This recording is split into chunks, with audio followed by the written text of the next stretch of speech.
તો ઘરમાં નાના છોકરા હોય તો ઘર આપણું છે ને આખું અસ્તવ્યસ્ત કરી નાખે ને એને રમાઈ દેવું પડે, કાંઈ કહેવાય નહીં. તકરીના લઈને બુટીઓ બે મારા ઘરે આવી ગયા હતા, કેમ કે અમારે બહાર જવાનું હતું.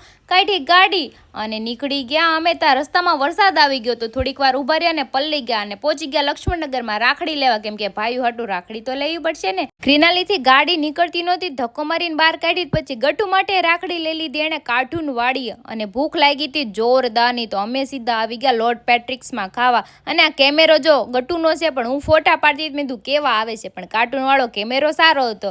અને આવી ગયો આપણો નાસ્તો. તો ચલો આપણે મસ્ત મજાનું ખાઈને આવી ગયા સીધા બુટિયાના કપડાં લેવા. એના કપડાં લઈને પાછી હું ગઈ ફૂલ લેવા, કેમ કે અમારા સાસુને ઘરે જવાનું સત્સંગ છે તો ફૂલ તો જોશે જ તે મારે.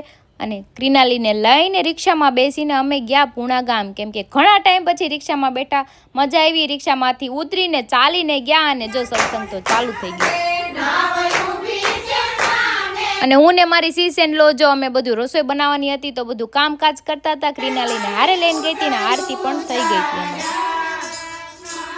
અને બનાવવાની હતી પાઉંભાજી ને પુલાવ. તો જો હું પાઉંભાજી બનાવતી હતી ચૂલા ઉપર ને બધા જો કેવા મસ્ત મજાના કામ કરતા હતા અને જમવા બેસી ગયા હતા. હરી પણ આવી ગયા હતા અને ગટુની તબિયત ખરાબ થઈ ગઈ હતી તો પછી ત્યાંથી નીકળી ગયા. અને જો બાપ દીકરી બે સરખા છે, ગાડીમાં બેસીને એટલે એને ગીત સાંભળવા તો જોઈએ જ.